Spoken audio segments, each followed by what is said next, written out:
It's absolutely apptacular. The Subject Cinema Android app. Everything you need to be a rabid Subject Cinema fan. Subject Cinema, 3-Minute Weekend, Tuesday Digidex, and Front Row 5 and 10. All right at your fingertips and available instantly. Plus, email and voicemail links, Facebook and Twitter hookups, Patreon support specials, and more is coming real soon. Don't just listen, app it. The all-in-one Subject Cinema podcast app. Android version available now at Google Play or on PNR Network websites. Amazon and iPhone apps coming soon. Don't delay. Download today. Blueberry. This podcast is a member of the Blueberry Network. Blueberry. No E's. That's Blueberry, BLUBRRY.com. Blueberry.com. This podcast is a proud member of the Lamb Podcasting Network. Find the network at largeassmovieblogs.com.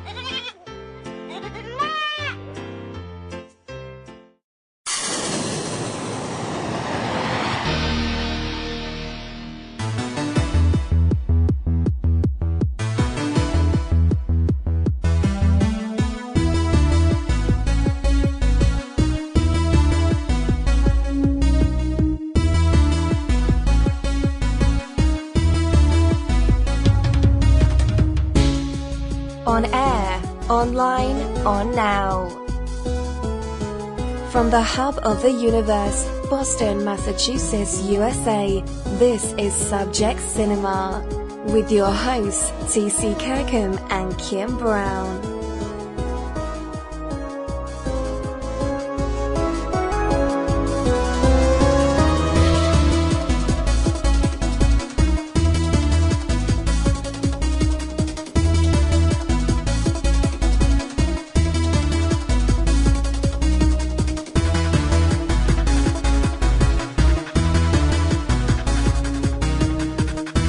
Ladies and gentlemen, please welcome TC and Kim. Hi, kiddies. Hey, everybody. It's Subject Cinema's final show for 2018. I'm TC Kirkham. I'm Kim Brown. Subject Cinema number 621. Day and date, New Year's Eve, 2018. We're actually recording on Sunday, but it'll be up on Monday. We got an explanation to make if you didn't read the blog, and you should be reading the blog. eCinemaOne.com. You get all the information ahead of time if you read the site. We are not doing a Poppies and Rosies this year. This is the first year since we started the blog in 2005 that we have missed the Poppies and Rosies. We sat down last week and basically decided that we just haven't seen enough. It's not fair to everything that was out there. Right. We only saw, I think I saw a total of 18 movies this year. And you saw maybe 20, 21? Maybe, something like that. You saw several more on demand that I didn't see. And so, because we just, this year has sucked. We've had a sucky year. We've had time, we've missed 14 or 15 shows this year that we should have had. My mother's passing in May is kind of what kicked off all the crazy stuff. But we had a few weeks in the early part of the year, too, that were kind of nuts. Yeah. Travel issues, money issues occasionally, time issues mostly. Yeah. And system issues. Mm-hmm. Hopefully, 2019 will be different. We'll find out next Sunday when we do our annual preview show. Yep. Anyway, how was the last 2 weeks been? This has not been too bad 2 weeks because it's been holidays. You last saw us before Christmas, so Merry Christmas, Happy Hanukkah, Happy Kwanzaa, fantastic Festivus for the rest of us, and all those other things. Happy Winter Solstice, Happy Yule, anything else that we've missed. Right. Our Christmas was pretty quiet. We still have yet to get our big Christmas present. We're going to get a new TV. We're planning on it, yeah. Yeah, we want to get a smart TV. I was honored to be asked to speak at midnight mass at my church. Which means she got Christmas Eve off, lucky dog. Well, I took it off. I had the time to take off. Yes, so I but took you it off so almost, I could rest my voice. I know, but still. I had to work. And because midnight mass is done at midnight, I was out very late.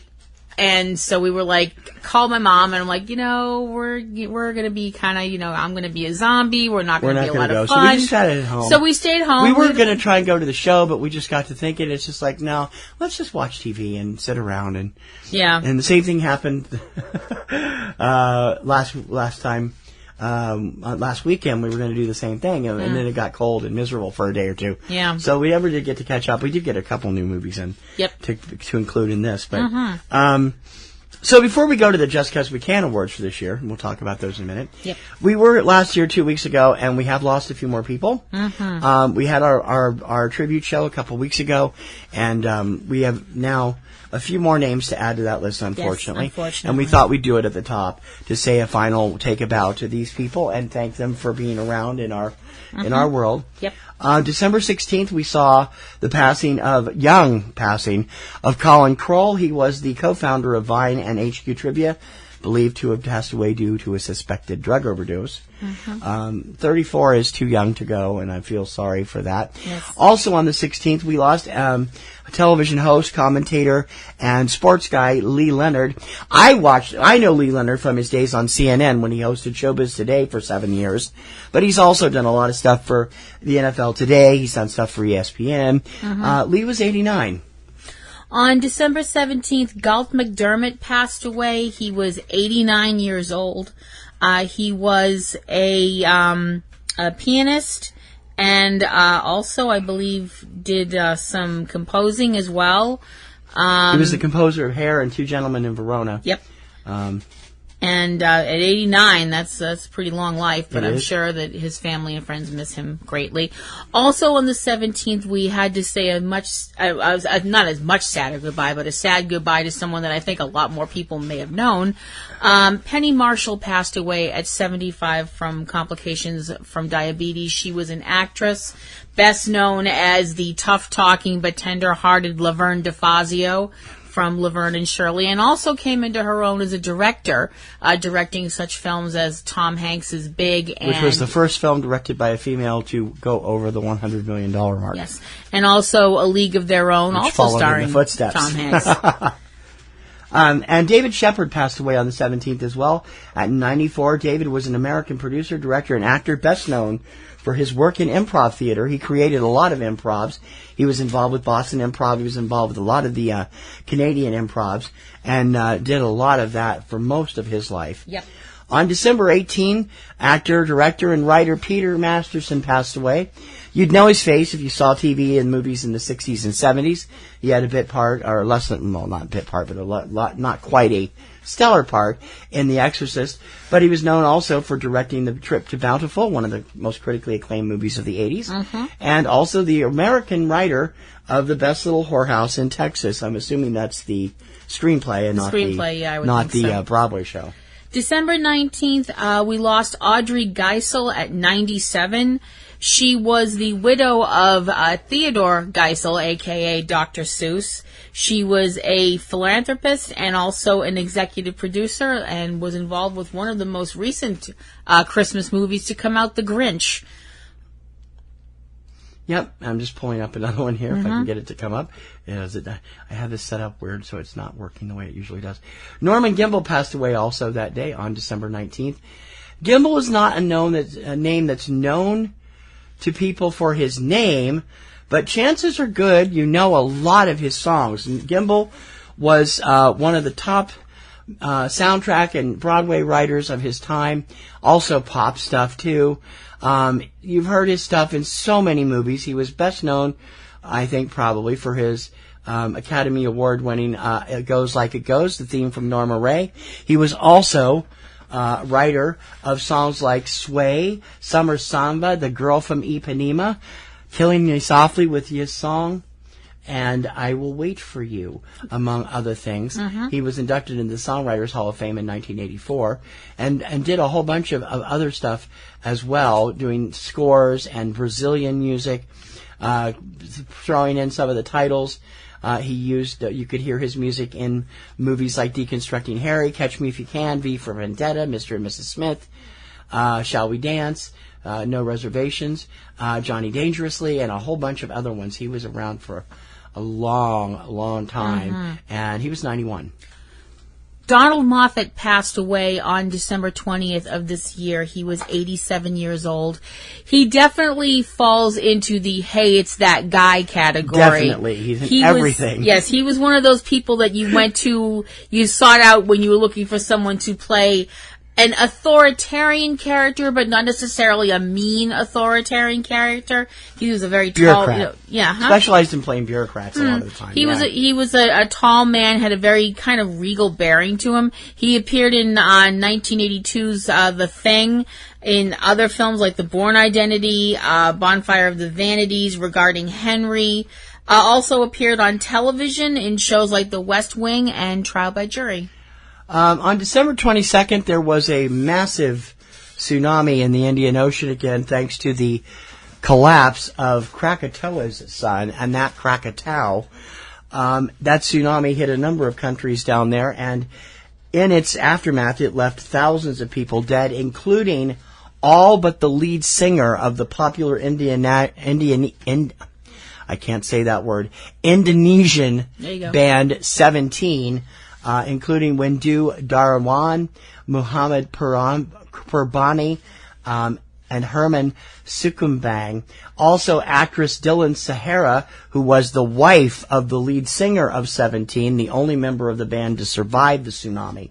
They also lost their road person.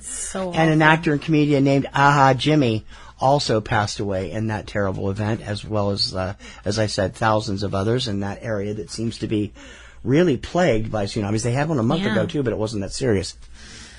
December 26th, Wendy Beckett passed away at the age of 88. She would be known to a lot of people on television as Sister Wendy. She was a nun and also a very knowledgeable person about art. She would go to art museums and, paint, talk about beautiful paintings and things like that. Something that she didn't take up until she was in her 40s, I don't believe. Yeah.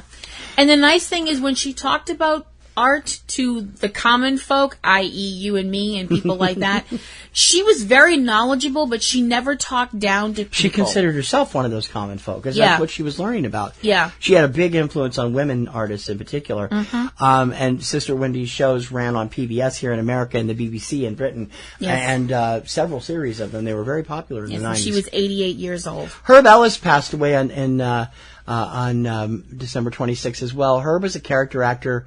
If you were a fan of TV in the 50s and 60s, black and white TV in particular, but some color, chances are good you know Herb's face. He was very closely allied with Jack Webb, and quite often, in addition to actually playing Frank Smith in several episodes of the 50s Dragnet, he was also guest starred on several episodes of Dragnet 66, 67, 68, and in several other of Jack Webb's television projects, as well as in feature films where he was featured in The Fortune Cookie and The Killing, and like the movies like that. He was 97.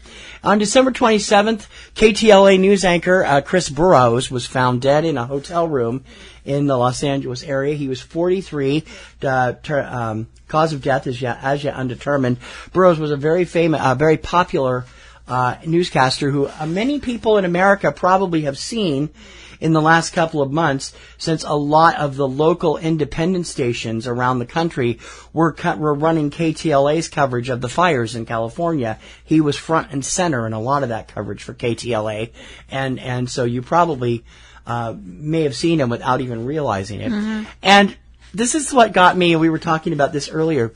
Robert Kerman passed away on December 27th, and I said to Kim, do you know who that is? And she's like, no, I don't.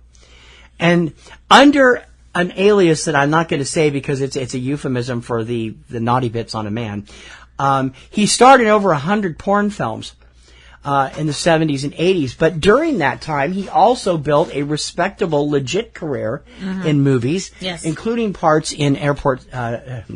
legit parts in the Concorde, Airport 79. Well, let's call them movies where you didn't have to take your clothes off. Right. Let's go with that. And is best known as the lead in the cult classic horror film Cannibal Holocaust. Yeah, I'm not sure most people would consider that a legit movie. I mean, I'm not knocking it. Don't get mad at me, all you cult movie fans. You know I'm one of you. But I could never sit through that. Cannibal Holocaust. I can't sit through it simply because I won't sit there and watch cruelty to animals, and animals really did get killed in that movie. He left the set and got upset with the director during the filming of that. Because of that, they run it at the Coolidge at least once a year. I could never Cannibal do it. Holocaust was the original found footage movie And when this movie came out, people lost their collective minds. In fact, the actual director of the film had to produce the actors because people were like, dude, did you make a snuff film? Yeah. And he had to actually go, no, here they are, they're not dead, because if he didn't, he was going to go to jail. And his movie was spawned from the Mondo series of movies and had all kinds of crazy stuff. We had actually talked about doing a month of Mondo films. We're not doing that next year. And after reading the description of Mondo Cane, which was the film that launched it, it's like, no, bye, Felicia. Sorry, not going to do that. No, not to just like watch 5 minutes of the movie, go throw up. Watch 5 minutes of the movie, go throw up. In That's his not porn gonna work. guys, he was also the lead male in Debbie Does Dallas. Yes. Also, I don't know how to pronounce this. I hope I get this right, sir. Borge, Borge with the line through it and the O. I'm not sure how to pronounce it either. So, legendary Danish animator. He has been in the animation field for about 50 years. Won an Oscar in 1985 for his animated short film Anna and Bella. He was 97. Dame June Whitfield passed away on the 28th of December. She was 93 years old. She did everything. She was a beloved British comedy actress. A lot of people in this country who are fans of the British show Absolutely Fabulous would remember her as the somewhat dippy, but maybe not as dippy as she seems, mother of Edina Monsoon. But she was well known and well beloved in England before that. I think probably best known for the series Terry and June, where she co-starred with the legendary Terry Scott. Best known to American audiences as the voice of Penfold from the Danger Mouse cartoons. June was a radio star. She was a television star. She was she was also appearing. The woman did everything. She did a Doctor Who. She played Miss Marple during the 90s. Yes, on BBC Radio 4. Yeah. Which I think is really amazing. She was in It Ain't Half Hot Mom, which was a cult show that lasted one season.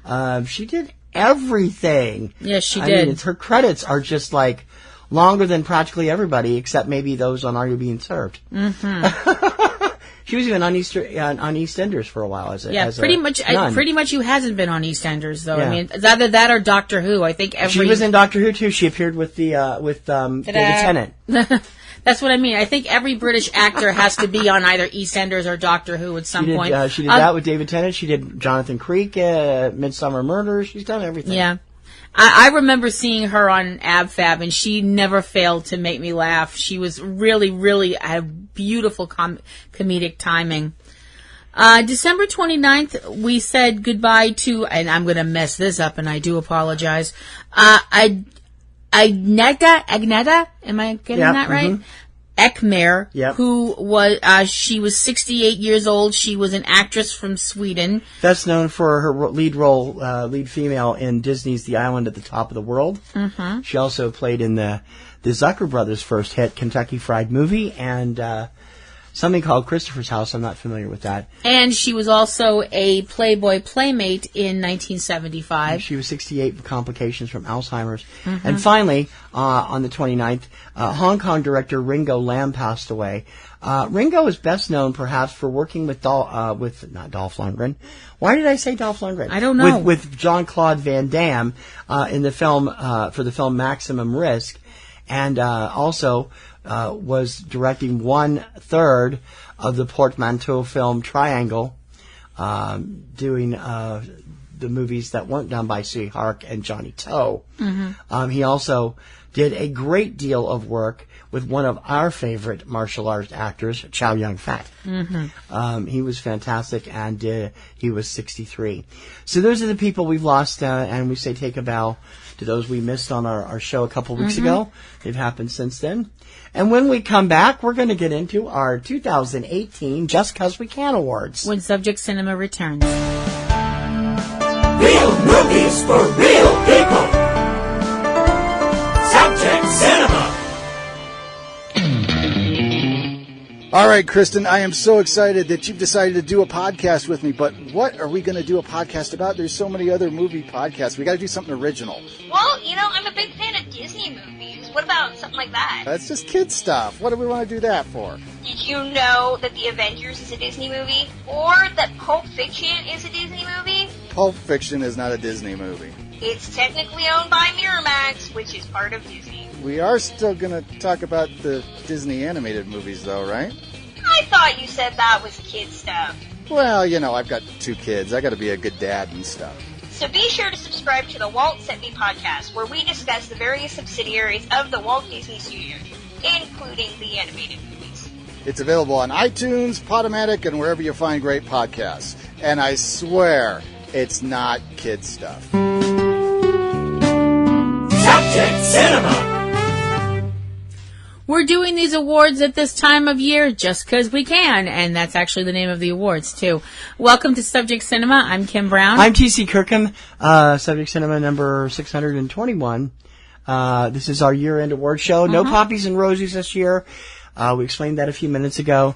It's just our Just Cause We Can awards. These are going to be for the movies we have seen this year. Yes. And it's going to be fun. We're going to name our best picture of the year and best documentary of what we saw, too. So it's kind of a slot Poppy and Rosie in there. But these awards, for the most part... I think we should vow to go back and watch the movies we missed and try to do a real Poppies and Rosies in June. What do you say? I don't know. Maybe we could try that. I don't know. We'll see. These awards tend to be a little bit sillier. Or a lot sarcastic. They're deliberately sillier. Yeah, depending on your point of view. We have 24. Yes. And we're going to run through them. Rock, paper, scissors to see who goes first. Okay. 1, 2, 3, shoot. Scissors cuts paper. She gets the first. Woo-hoo!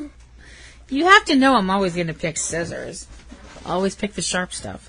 You used to pick rock all the time. Okay. So we're beginning with... Actually, I do this every year in my Just Because We Can awards. Yeah. But this year it was like, oh, crap. This is such an embarrassment of riches. The Sexiest Superhero of the Year. Now, this used to be a lot harder to do because there weren't as many superhero movies. And now there's tons of them, so it's going to be difficult. That is not a problem anymore. And there was somebody who almost won this. Almost. And I won't say who it is because I don't want to hurt his feelings. But he came really close. I'm sorry, Your Highness. But the winner of the Sexiest Superhero Award from me is actually another member of royalty, and that would be Jason Momoa as Arthur Curry, a.k.a. Aquaman. Yeah, we saw in Aquaman. Finally, so. Good God Almighty. Oh, boy. And the thing is... And I know some people are going, oh, yeah, you just think he's sexy because he's got a hot body. Meh, meh, meh. He's a great actor. I love Jason. He's a great actor. I've liked him in everything I've ever seen him in. Yes, he does have a hot body. Thank you for noticing. But it's more than that. It's more than that. It's more than the hot body. It's more than the six-pack abs. It's more than the long, glorious hair. Oh, God, the hair. It's also the fact that he has this very beautiful smile.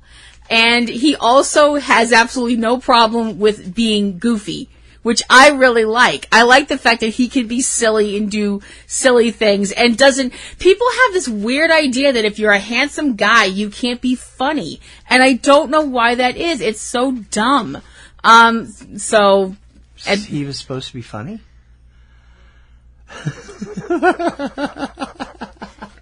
Yes, he was. Okay. And he's fantastic in that movie. I just think he's just super ridiculously smoking friggin' hot. So my sexiest superhero is Jason Momoa as Aquaman. I want to say something that I've never ever been able to say before because I didn't see enough. I have at least one award for every current film I saw this year. Oh, neat. Okay. Including the festival stuff. The only exception was Into the Amazon because it was an American experience and a television show. Even though we saw it at the Salem Film Fest, I did not count it. So everything else I have at least one award for. Starting off with my first award of the year, the best film I saw this year about Buddhist monks award. Could you be any more specific? Oh my gosh. Well, I have to be because I've only seen one movie about Buddhist monks, and it's The Next Guardian, a great movie about a family run by a father who's a Buddhist monk and a son who he's trying to train into that really doesn't want to be part of that. Nope. And a little girl in the family who wants to be a soccer star. Yep. They're very westernized for Buddhist monks. It was a fascinating film. They're and I really westernized enjoyed up it. to a point. The father is really holding on to the old ways. The kids are westernized. Well, that's what happens. Usually the newer generation. I don't know if it's found a future. distributor yet. If it hasn't, that's terrible, but it'll probably show up on Netflix or Fandor. So watch it when you get a chance to see it. It's quite enjoyable. Number 24, my 24th award. I'm counting up because I have 24 awards each. The best film I saw this year about Buddhist monks award goes to The Next Guardian. Okay. The What the Hell Was That award basically goes to the part of a movie that had me going, what the hell was that? And that winner, Dr. Evil quotes, goes to the ending of Batman, Gotham by Gaslight. This was an animated movie that we saw at home. It's Batman in a steampunk setting battling Jack the Ripper, who has come to Gotham City to cut a bloody swath. And it was a really interesting, really entertaining look at the world of Batman in that kind of setting. And then we get to the ending, and it was like somebody kicked me in the stomach. I was like, wait, what? No, movie, don't you dare end here. Son of a bitch, it's over. So my What the Hell Was That award goes to the ending of Batman Gotham by Gaslight. Anybody else who's seen this movie? There's worse endings of the year. Okay. We'll get to those. Okay. But seriously, anybody else who's seen this movie, if the ending left you going WTF, you're not alone. Okay. On to you, dear. My next award is my annual most fun at the movie this year. Mm-hmm. And I'm clarifying that by, of course, the number of films we saw this year. And going off the beaten path for this one. Normally I pick a regular movie, but this year I can't because it was just not the same. For 2 nights in October, we spent an evening at the Schubert Theater enjoying the hell out of Mystery Science Theater 3000 Live with Joel Hodgson and Jonah Ray. Mm-hmm. And who plays Cynthia? I can't remember her name. I can't think of her name. I'm sorry. I should have looked it up. Me. We saw on these wonderful shows a god-awful Canadian film called The Brain, starring Tom Bresnahan, who I always liked. He was in a bunch of stuff in the 80s and 90s, but this movie isn't one of them.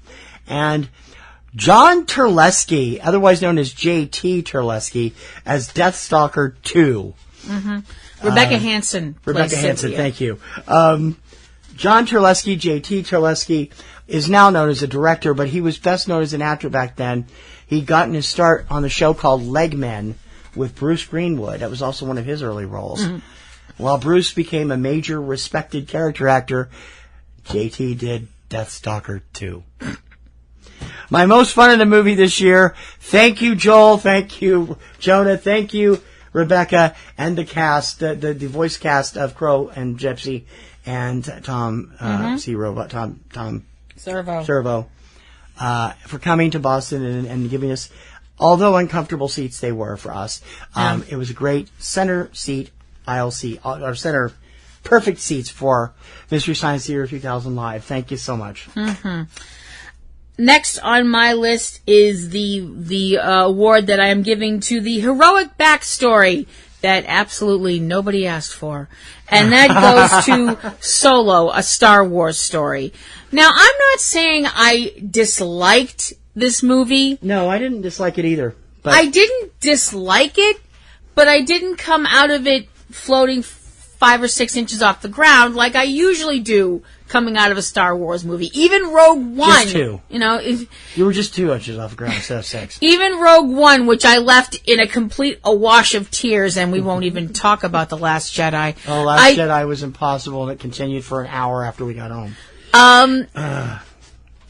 Solo, a Star Wars story. I have an award for that coming up, by the way. I was like, okay. Why do we need to know where Han came from? Why do we need to know all this stuff? I don't remember asking for this, and although Disney would like us to believe that we've been begging and pleading for this story for years, spoiler alert, we haven't. So the heroic backstory that absolutely nobody asked for goes to Solo, a Star Wars story. Okay, my next award is he's a pompous, atheistic, first-class asshole, but I still like him award. Okay, I know what that's for. And that goes to Dwayne Booth, the subject of Mr. Fish, cartooning from the deep end. Mr. Fish will be out nationally in February or March, I forget which. We saw it. It's made the round of the festival circuit this year. And if you're not familiar with his work, go online, type Mr. Fish and cartoonist. I mean, some of his stuff is hilarious, some of it is offensive, and he equally likes both of it and none of it. And this is a profile of him, his family, his wonderful daughters. Excuse me, who put up with him. Yeah, and his He's wonderful wife who puts up with him. Yeah. We got a chance to see them in a wonderful Q&A after the show. And we were afraid to approach him when they were in the restaurant at the hotel with us the next day. It's like, oh crap, I don't want to piss him off, no. You know. But he's an interesting character, and I hope everybody will see the documentary when it comes out. Yep. He's a pompous, atheistic, first-class asshole, but I still like him award goes to Dwayne Booth from Mr. Fish, cartooning from the deep end. Okay, then I'm going to do this one next. Okay. My next award is the Let's Hear It for the First Amendment, Even When It Pisses You Off award, which also goes to the art of Mr. Fish, cartooning from the deep end. Now, the thing is... I would be the first to admit that watching this film, as a Catholic, I was kind of sitting there going, She was getting really pissed. Oh, come on. No. I wasn't getting pissed. I was getting irritated. You were getting pissed. All right, I was getting pissed. But was I getting pissed enough to be like, this person should have their art banned? No, because I know that the First Amendment says this person has a right to write this stuff and show this stuff, just like I have a right to say, well, I don't like that. I found some of his religious stuff kind of questioning, and I don't mind that if it's not done in a mean spirit. Some of it was, and I didn't like that, but the others weren't so bad. It's a simple fact of the matter that people who do art, not every piece of art is going to be sunshine, sunsets and vases of flowers and things like that. That people have been using art to make a political statement for as long as people have been around and as long as politics existed. I'm sure somewhere in a cave someplace, there's a drawing done by somebody about the fact that their leader of their tribe, they felt, sucked and did a bad job being leader of their tribe or whatever because people couldn't read back then. The fact that we live in a country where you as a cartoonist can draw stuff that basically says to the people that are in power, and you're not dragged out of your house in the middle of the night to be shot or never to be seen again, is one of the reasons that I believe this is still the greatest country in the world to live in, because we do have a First Amendment, and he does have the right to do that stuff, even if I'm like, wow, dude, not cool. But First Amendment says he can do it. So the Let's Hear It for the First Amendment, Even When It Pisses You Off award goes to the art of Mr. Fish, cartooning from the deep end. Okay. My next award is the If I Ever Have a Little Sister, Can I Have Her award? Okay. And it goes to Shuri from Black Panther. Okay. What? Nope, this is going to be another Kim's following behind with her own little thing. Oh, I'm sorry. No, it's okay. No, keep going. No, go ahead and give yours. No, mine is the 2018 Lady of the Year to Letitia Wright as Shuri. Well, see, mine is to the character. Yours is to the actress. Well, it's to both, really. Shuri is very, very scary and fun and awesome. And I would love to have her as a little sister. I think T'Challa is very lucky.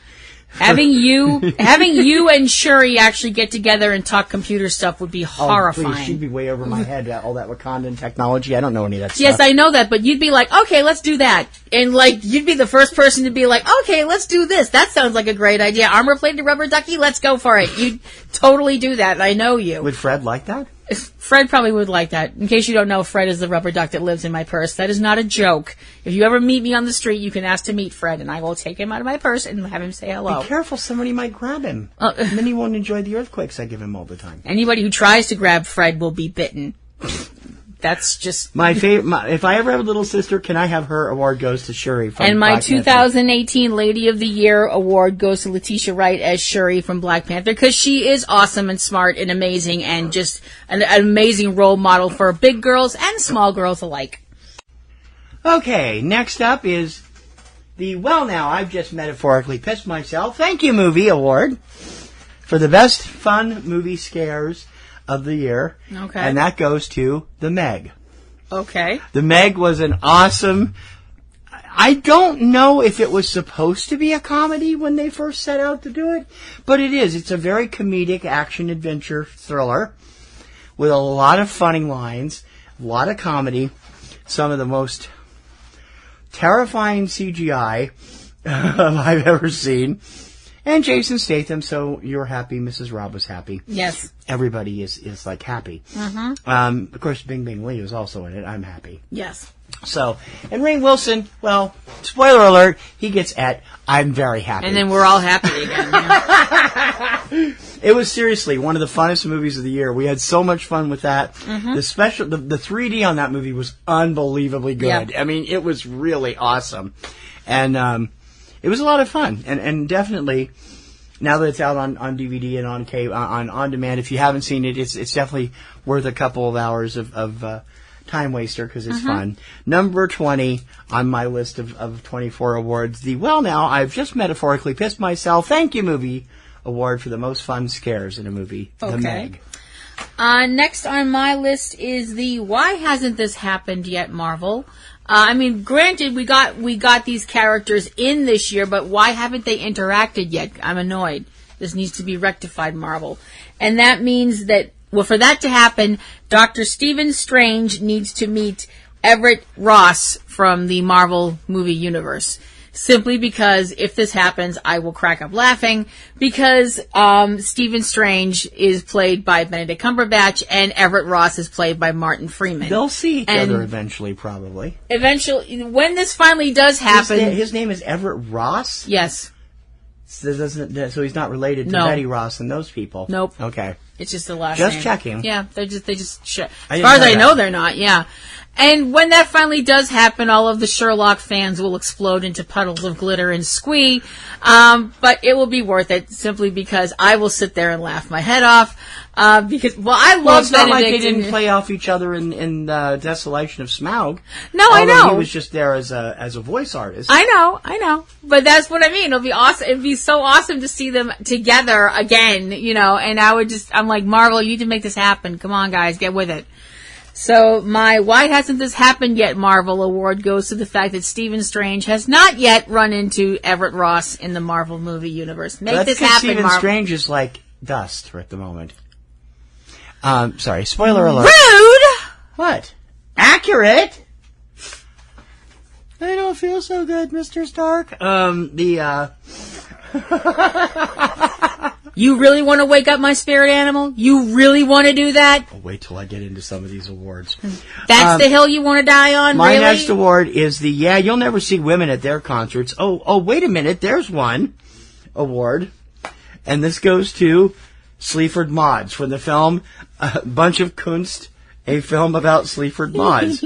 We saw this at the Salem Film Festival. It is an awesome... We didn't know what to expect from this. And it was damn entertaining. It was. And it was... Sleaford Mods, if you don't know, is a industrial punk rap duo from Sleaford, England. Mm-hmm. And they are really hilarious. I mean, they have these... They do everything they do on the beatbox on the computer. He gets into the mic and does all... And you can actually listen to some of their stuff on Spotify. I actually have them on my Spotify now after seeing the movie. But man, I didn't think you'd ever be able to sing along with these, and then we saw people in the audience mouthing the words along. Yeah. And then I thought we'll never see women at these concerts, and sure enough, there were a couple at a couple of them. More than a few. Holy cow! That amazes me because I'm not trying to in the year of Me Too, I'm not trying to dish on women, but it just doesn't seem like their kind of music. Mm-mm. They are talented, and you should check them out if you haven't seen them. You'll Never See Women at these concerts. Oh, wait a minute, there's one. Goes to Sleaford Mods and from their film A Bunch of Kunst. Yep. Okay. A film about Sleaford Mods. Ironically, my next award is also about a film that we saw at the Documentary Film Festival in Salem, which is an awesome thing to go to, and you guys should definitely check it out if you're in the Massachusetts area. Uh-huh. This award is the Who's the Real Destructive Animal Here? And that goes to the treatment that human beings have inflicted, and yes, I will use the word inflicted, on the wolf population in the United States, which is something that we see in the film The War in Between. That actually is part of my next award, too. Can I just go ahead and slip it in before you talk about it? Uh-huh. My next award, the movie that made Kim cry the hardest award this year, and it was The War in Between. I love wolves anyway. I've always loved wolves. I think they're beautiful, majestic animals. And it pisses me off the way wolves are portrayed in the media in America. And it pisses me off more that people feel like because they have a gun and beep issues that they can go out there and shoot these magnificent creatures simply because they're interfering with man's progress, whatever that beep that means. Mm-hmm. Because people who are like, oh, wolves are dangerous, blah, blah, blah. There has never been a documented attack by a healthy wolf on a human being in this country since people have kept records of that kind of stuff. And there are still people out there who kill these magnificent animals simply because... Have you checked that, by the way? You keep insisting that, but there has to be somewhere that this reputation came from. I don't think so. I've never heard of it happening. But you do have people out there killing these beautiful creatures because they're compensating for something. And this film looks at the work being done by this one amazing organization that pairs up veterans dealing with PTSD with wolves that have been rescued from places where they were held in captivity, where they were abused, where they were treated miserably. And I look at these animals and the things they've been through, and I'm like, let me get this straight. That's the savage beast, but we're the civilized ones. Us, the upright, naked apes. Mm-hmm. Okay, whatever. This is a movie you really should watch for. It is amazing to see the work that they're doing together with the PTSD veterans and the wolves. And it really was the movie that made Kim cry the hardest this year. She had a very bad episode at the end of it, and as the people were exiting the Salem Visitor Center, which we'd never been to before, it's a wonderful place to see it, an elderly woman came up and patted her on the shoulder and smiled. Yeah. And that was a really beautiful, moving moment. It was really something. Nice lady out there, if you can hear this, thank you very much, because you reaffirmed my faith in humanity, because this movie kicked the crap out of it. It did. It was awesome. So your next award is... That was my next award. Okay. Well, so did you do your next one? No, go ahead. Okay. My next... Gotta stay in the same Yeah, order. I'm still on the documentary kick, actually. Mm-hmm. The only thing more extreme than the sport they love are the lives they lead, and that's looking at the three young men that are the focal point of Minding the Gap. Minding the Gap is a film, another documentary, about these three young men and their love of skateboarding, which brings them together, and the diverse ways their lives are still going, their lives are going in different directions, and not all of them are the best directions, but they still have skateboarding to kind of hold them together. And I think it's really interesting that a lot of people who aren't in the skateboard culture or aren't exposed to people who are in the skateboard culture, that, I would count myself in that category because TC is a huge... She's aware of it, but not involved like I am. Yeah. Well, you're not involved... Like, I'm involved as a serious fan. You're involved as a fan. You don't actually skateboard. No. Thanks, Mom. But people tend to think of skateboarders, they're just a bunch of burnouts and all they do is smoke weed and blah, blah, blah, and they don't have any direction in their life and blah, blah, blah. And that's crap. And this film shows that these are people and they have goals and they have things they want to do with their lives, and they don't always do the right thing, but not we always don't do the right thing, no matter if you're a skateboarder or the president of a bank or whatever. Mm-hmm. It's a really powerful film, and it just shows that being extreme doesn't mean that you're like, hey, I don't care about life and I don't care what happens to me. It's more than that, much more than that. Mm-hmm. So that's my most recent award. So what's the award? The only thing more extreme than the sport they love are the lives they lead, which goes to the 3 guys profiled in Minding the Gap. Awesome. My next award is the Do We Really Need These Fantasy Story Spinoffs award. I just, sometimes they just get under my skin. This year we saw 2 of them, and I'm just like, no. This award goes to Batman, Gotham by Gaslight, and the abomination known as Batman Ninja. Which she liked a lot better than I did. Well, I really, and we had to pay for that. Yeah, buy I know. to see it. What is wrong with Batman? Classic, lovable Batman. Everybody always has to have him doing all these other things. You know? I mean, granted, the real classic Batman that I remember from the comics in the 50s and 60s and 70s isn't out there anymore, replaced by Frank Miller's version permanently.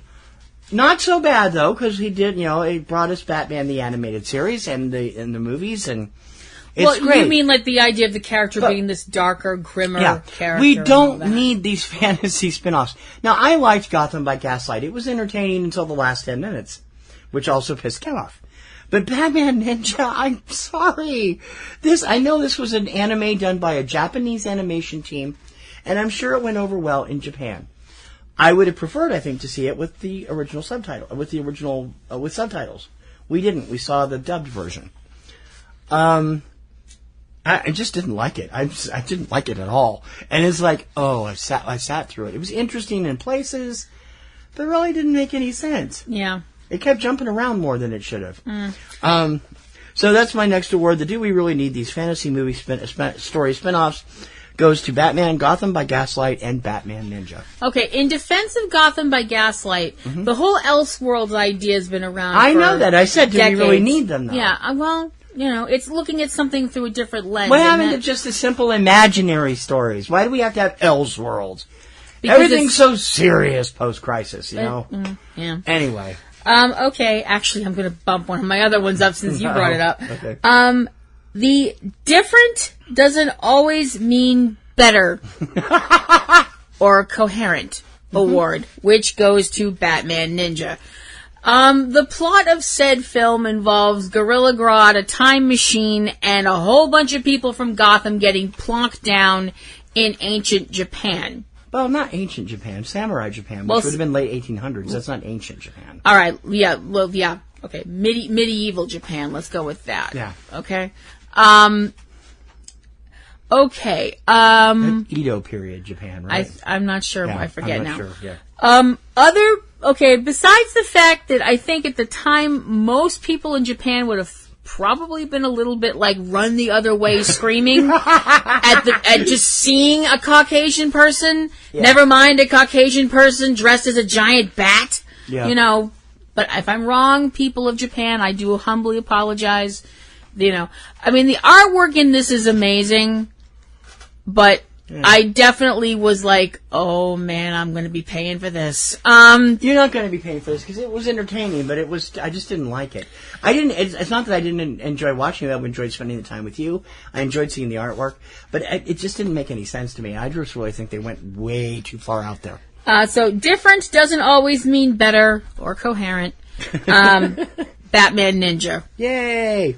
Next award on my part is, what do you mean I won't drown if I talk underwater award? And that award goes to Aquaman. We saw Aquaman yesterday. We both loved it. She liked it better than I did.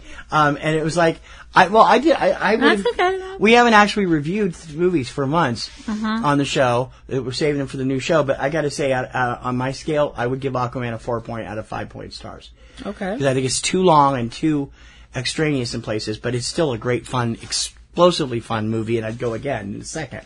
But like you said, there was these scenes in Justice League where they had to be in an air bubble to talk, and I'm like, that's so stupid. If you're underwater, why do you need that if you're already able to breathe water? Yep.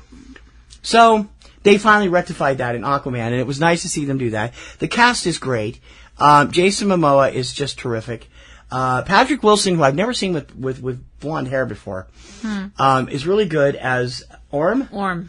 And also Willem Dafoe, Nicole Kidman, Amber Heard, and a number of other places. Ludi Lin is in there too, one of our rising stars from last year, but I can't. He's one of the guards in. He's one of the Atlantis. head guards. Yeah. So I just can't find him. So anyway, we had fun and it was a great movie. What do you mean I won't drown if I talk underwater award goes to Aquaman. Mm-hmm. Okay, next up on my list is this actually leads into what you talked about a little earlier, There Are Just Not Enough Tissues award, and that goes to the aftermath of the snap, or the snapture, or the snapocalypse. At the Wolf movie. I think. You cried after every movie we've seen, or at least once. That was different. That was different. Okay. The reason that I cried. That was gut wrenching as opposed to entertainment. Yeah. Okay. That was Fair real. Enough. That was not that the tears I cried at this film weren't real. They were real. Was spawned by an entertainment as opposed to a documentary situation. Yeah. Gotcha. The aftermath of the snap in Avengers Infinity War, when Thanos, the Mad Titan, gets all of the Infinity Stones in the Infinity Gauntlet and does what he said he was going to do, and snaps his fingers and erases half of the people and animals, and I'm not sure about plant life, but from the universe, and we see characters that we love literally fading away before our eyes. Now, I had started crying before that, spoiler alert, with the death of Vision. And when the actual snap happened and people abruptly started to die... Vision wasn't dead. Yeah, he was. No, he wasn't. He was still on life support in Sherry's compound when they were done. So, the Mind Stone was removed, but his body was not dead. Just my own opinion on that. Anyway, I'm just saying. No, it's okay. But can you give his soul is dead? Can you at least give me that? Everyone else is dead. Disappeared, died. Well, that actually comes up, and I'll move my award up for this because it's going to take yours on directly. I was a sobbing wreck, and just seeing all these characters like Black Panther and Bucky and Groot. And then watching Peter die in the arms of Tony Stark, and I just effing lost it. And I don't care. I don't care. People can mock me all they want. I don't care. I have feelings. F you if you don't. Not my problem. Not my circus. Not my clowns. She's directed at me. So there aren't enough tissues for the aftermath of the snap from Avengers Infinity War. Funny that. What? Don't you think knowing half these people are signed for more films totally sort of ruins the ending of this film award? And that goes to Avengers Infinity War. I love Infinity War, don't get me wrong. But I was sitting there seething the last 20 minutes of seeing this film because all I could hear was lazy writing! I'm sorry. They needed to do that better. With almost the entire cast already signed to do other things, I'm like, she's sitting here a sobbing pile of goo, and I'm sitting here going, oh, for Pete's sake, when are we going to get this over with? Now, granted, by the time we actually did the review, I'd had time to think about it. It is a great ending. But, it would have been a better ending if they hadn't announced all the contracts coming for the future. Don't you think that would have made more sense? Which is why, actually, after all the outcry about that, Kevin Feige of Marvel Films is no longer announcing upcoming films if they are currently involved in the current storyline, which was what they should have done to begin with. I loved the film. Don't get me wrong. I give it 4.5 out of 5 stars. I can't give it 5 stars because of the end, but it's like it was a great movie, and I know Kim was sitting there sobbing, and I was holding her hand, letting her cry over her little sweet kitten, Tom Holland, passing on. By the way, I don't think he was in Tony's arms. I think he was laying on the ground in front of Tony. Well, I'm not sure. But anyway, I don't know. He fell. And okay, fine. But I'm just saying, as much as I love the movie, knowing these people are going to get revived, it's just kind of loses it to And me. I don't call Peter Kitten. I call Barry Allen Kitten. You call Grant Gustin Kitten. You don't call Ezra Miller Kitten. No, I'm calling Barry Kitten. You know what'll happen if you call Ezra Miller Kitten. No, I'm not calling Grant Kitten either. I'm calling Barry Kitten because I think he's adorable. Okay, fine. But you know what I mean. Yeah. Anyway, it's a great film, and I just want to say that. And we have the DVD. I keep wanting to watch it again, but she won't let me. So it's like, okay. She won't let you. Well, I keep asking you, do you want to watch it? And you're like, no! So, anyway. Okay, going on to something happier. Yeah.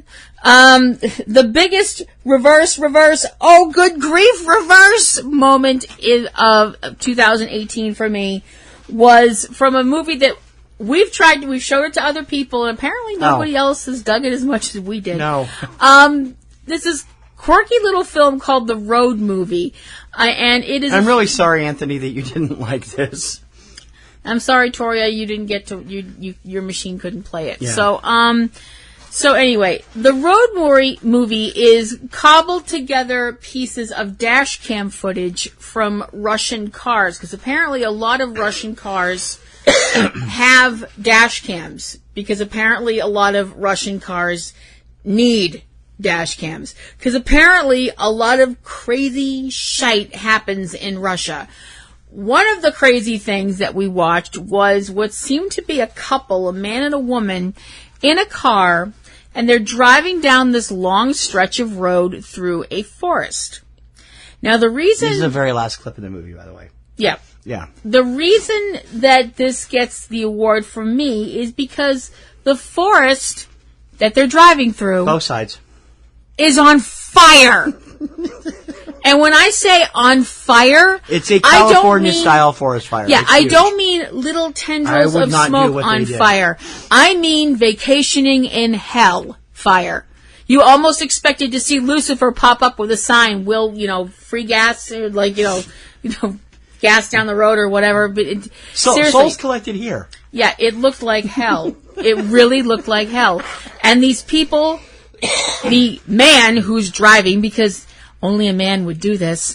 No offense. Not over there. A woman would do it if they had the guts. Over here, yes, you're right.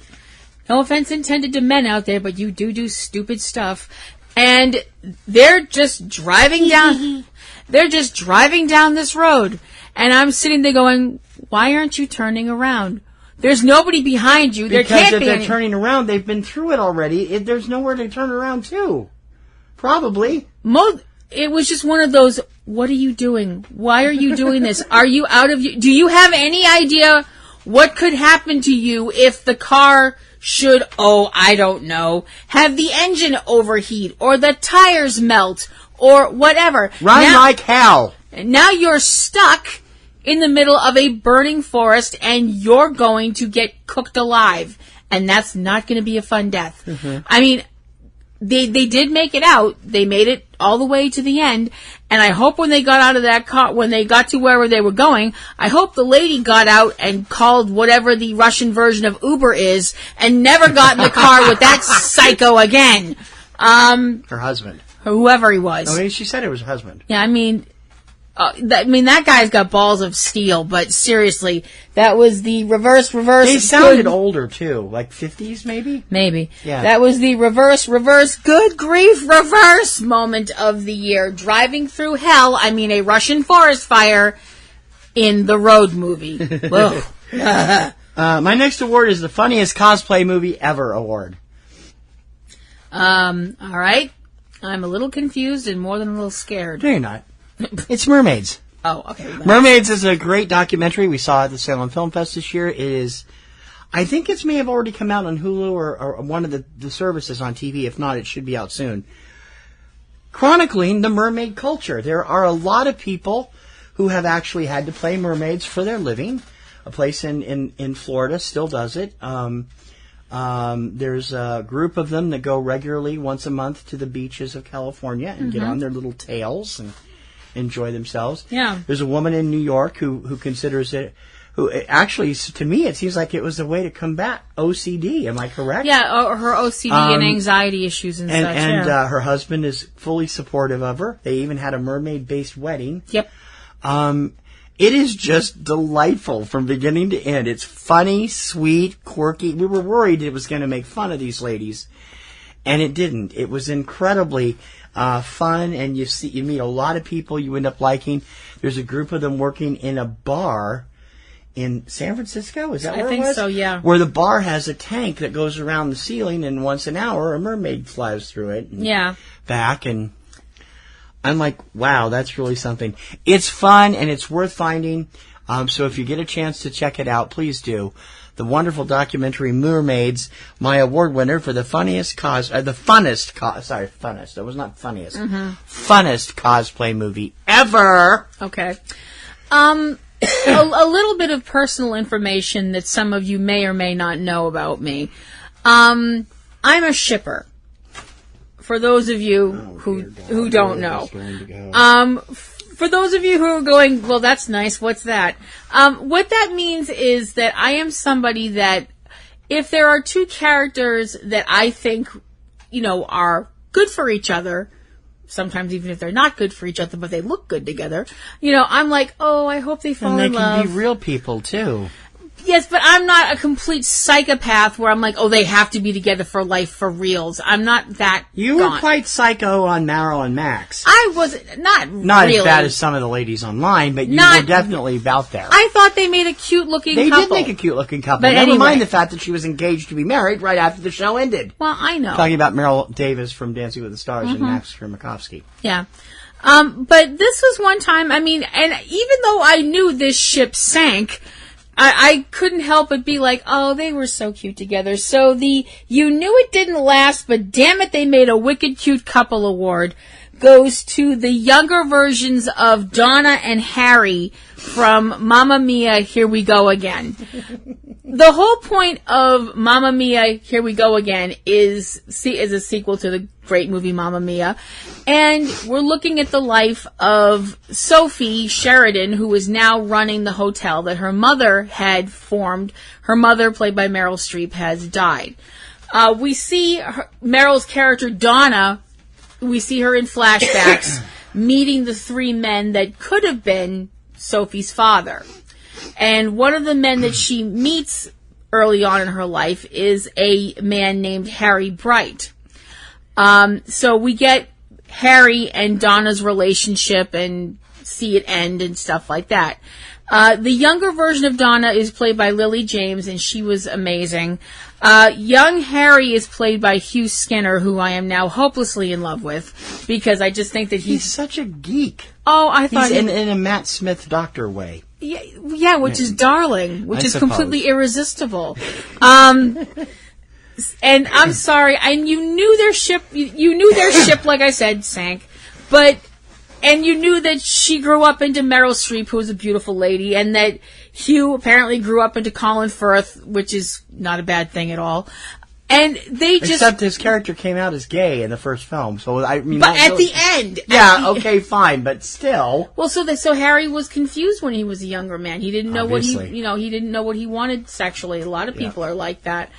And I just thought they were a sweet couple. They physically looked adorable together, and they just had this marvelous chemistry. So it didn't last, but damn it, they made a wicked cute couple. Young Donna and young Harry in Mamma Mia, Here We Go Again. Okay. Spoiler alert, just so you have it up there in front. Whoop. The Damn You Marvel, Do You Have to Kill Everyone award goes to the post-credit sequence from Ant-Man and the Wasp. We were all the whole audience went, at the end of the film because, Scott is stuck inside the quantum universe and the three people who are supposed to get him out of there have all just been snapped. Yep. Thank you, Kevin Feige and Marvel.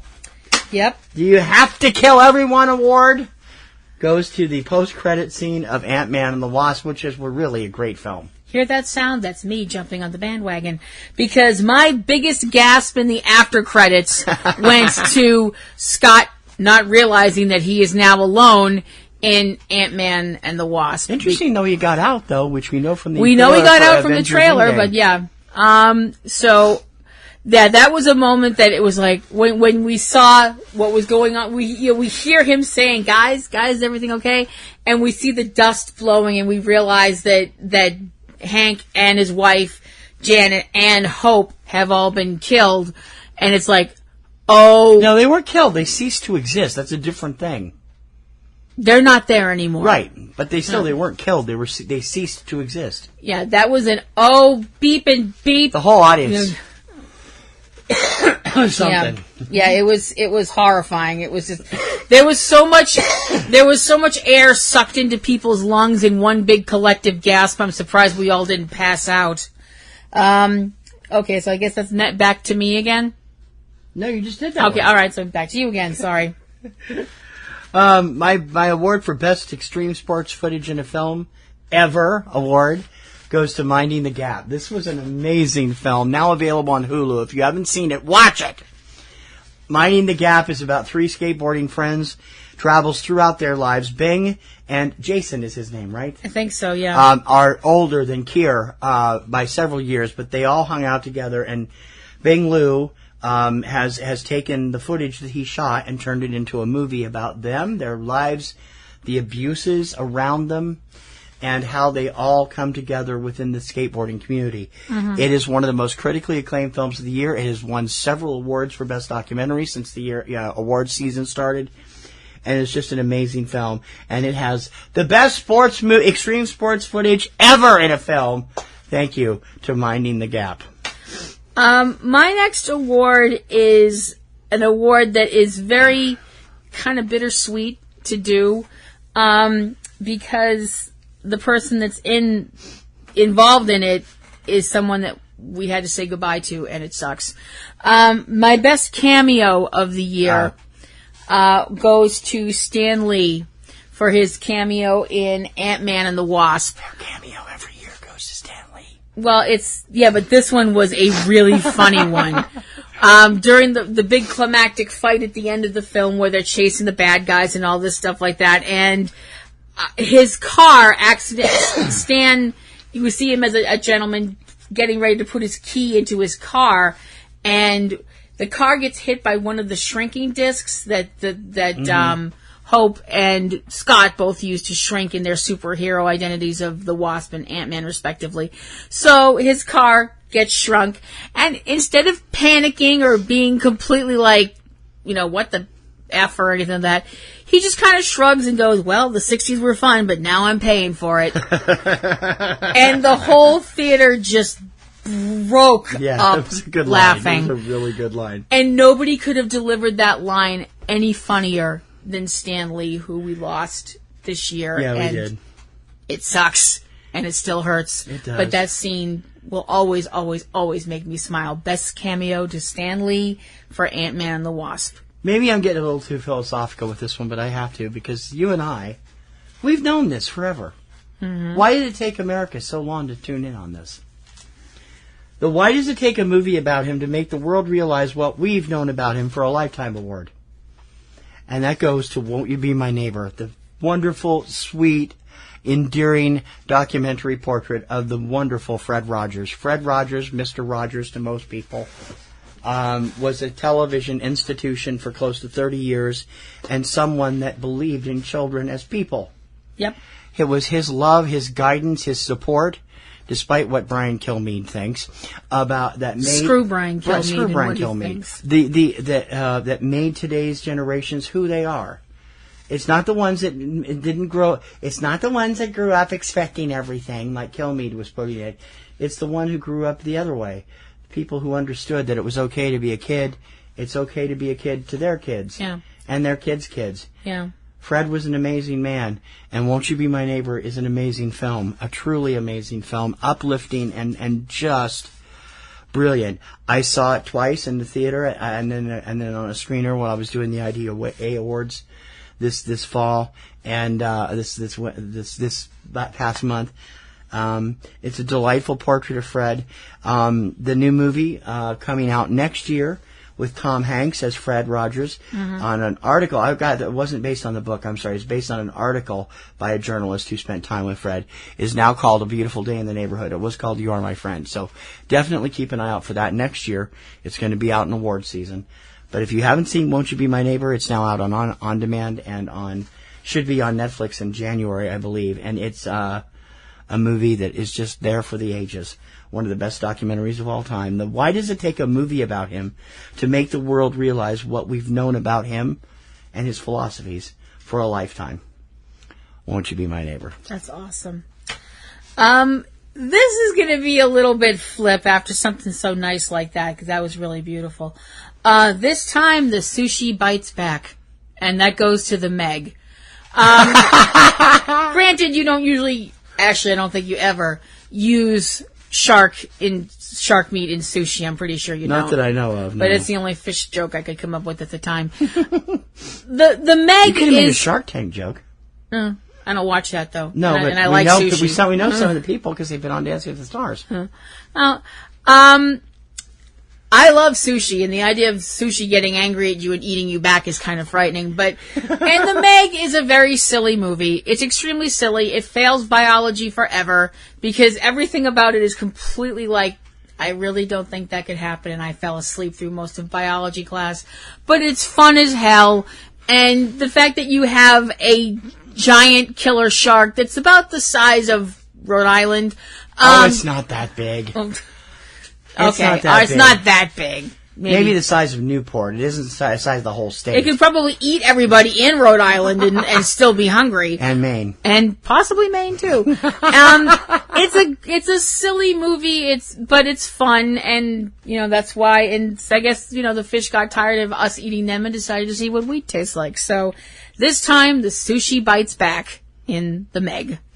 My number 11 award of the counting up from 24 is It's So Nice, Let's Do It Twice award. And I have to admit, this is a cheater because I didn't see the half of it, but it's still, I was well aware of what they did. This award goes to Deadpool 2, rated R, and Once Upon a Deadpool, rated PG-13. What they basically did was take Deadpool 2, edit out and cover up the naughty bits in the original film, and edit in a storybook storyline mimicking The Princess Bride, complete with Fred Savage duct taped in his bed so Deadpool could tell him the story. I heard it was funny. It was only in theaters for 2 weeks, but that version is coming out on DVD, more cash cow from Marvel. And now that Deadpool is in, as of tomorrow, January 1st, is now officially a part of the Marvel Cinematic Universe with the finalization of the Fox-Disney merger. I think Disney is seeing whether audiences will like a PG-13 Deadpool. The answer is no. The answer is no. Most of the critics hated it. Big fat no. It's So Nice, Let's Do It Twice award goes to Deadpool 2, rated R, and Once Upon a Deadpool, rated PG-13. Okay. The face-palmingest moment of the year. The what? Face-palmingest. I know it's a word that I made up. Go me.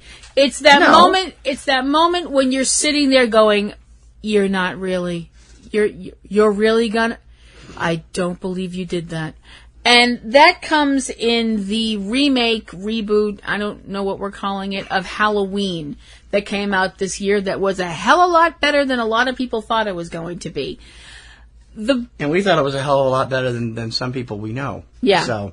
The plot of this film is basically taking everything that happened after Halloween and throwing it out the window. Yeah. Halloween 2, all the other movies gone, done, finished. Michael Myers. For Halloween 3, that's a good thing. Yeah. So Michael Myers is no longer related to Laurie Strode, but all of the stuff that happened. Well, we don't know that. We just don't. We don't know that's necessarily the case. They just didn't bring it up.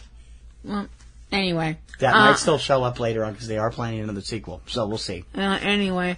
But Michael Myers did kill a whole mess of babysitters back in the 70s and has been locked up in an insane asylum ever since.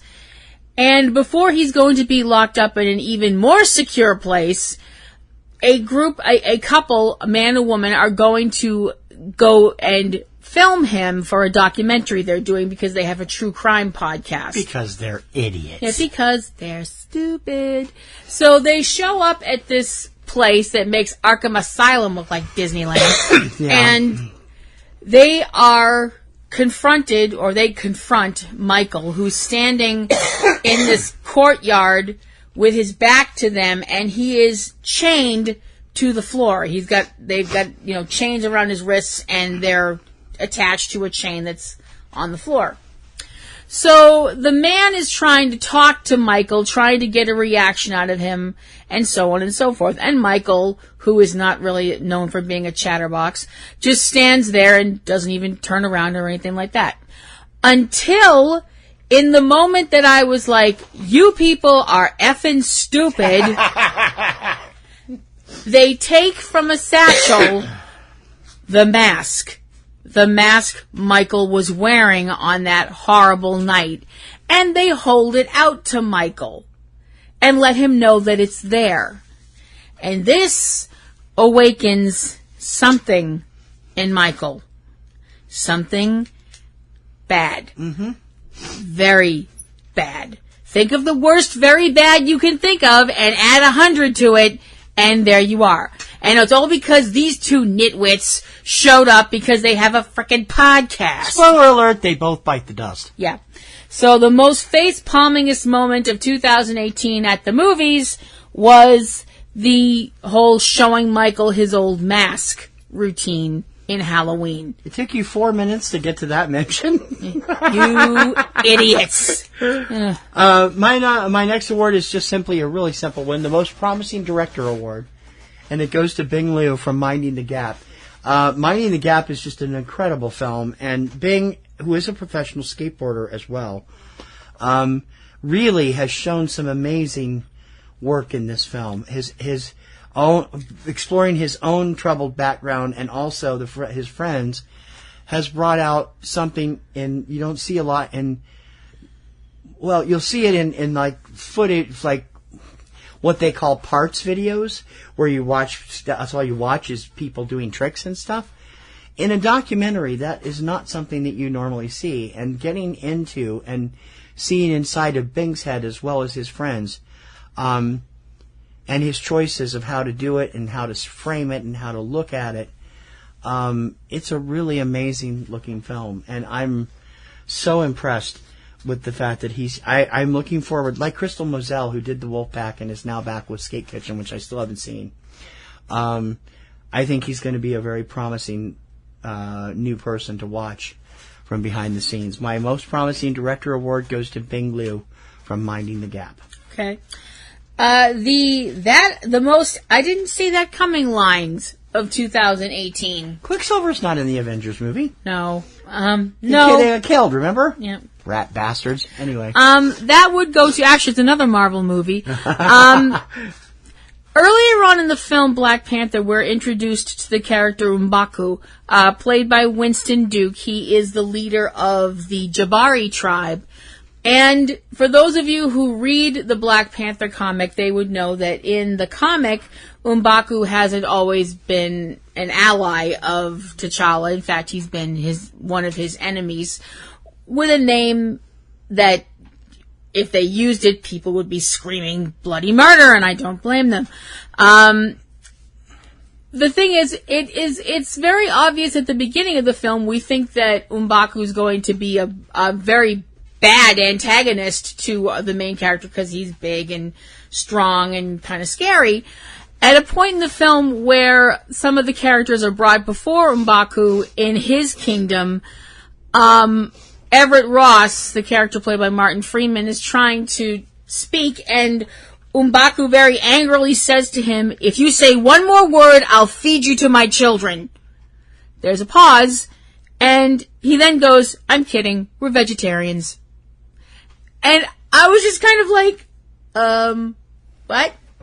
And then I thought about it, and I was like, oh, all right, well, okay. It was just one of those, again, he had this beautiful smile. I'm kidding, we're vegetarians. It's like, okay, don't scare people like that. That's kind of not nice, but it was still funny. So the most I did not see that coming lines from 2018 were spoken by M'Baku in Black Panther. I need to fix this one. My next award. See if I can. I don't think I can do the voice because I don't know why. But after a week of not having problems with my throat, I'm coughing constantly, which I hopefully you won't hear on all of it. My next award is the Amazon Alexa Google Home Kill Your Foster Parents Award. Nice. There was a story that came out this week about how Alexa had actually said that to somebody out of the blue. Kill your foster parents. No, was it Alexa or Google Home? I don't remember. One of them did. One of those AI things that I don't want in the house. And this award goes to the documentary, Do You Trust This Computer? This movie needs to be seen by everyone. I am a very tech person. I am a very tech-oriented person. I actually have a Google Home Mini sitting in the other room waiting to be set up, which I'm going to be prevented from doing probably until she starts using it, and then she won't be able to get enough of it like she gets addicted to everything else. The tech stuff, I mean. Phone, games, so on and so forth. This thing is creeping me out, and Do You Trust This Computer is all about the rush to AI, artificial intelligence. Stephen Hawking, in one of his last papers before he passed away, warned the scientific community, we will have a Skynet situation on our hands if you don't stop now. That is freaking terrifying. Yes, it is. If you watch this movie, you will understand how we will get there, and possibly in our lifetime. This movie is freaky. I mean, just go online and Google Amazon Alexa crazy statements, and you'll find Reddits and posts and everything about the craziest some things that this thing has come up with. Now, it does turn out, of course, that there is a mode where Alexa is allowed to do that. You tell it, let's chat.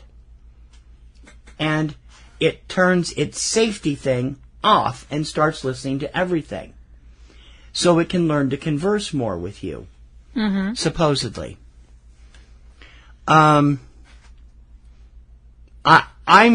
leery of these things.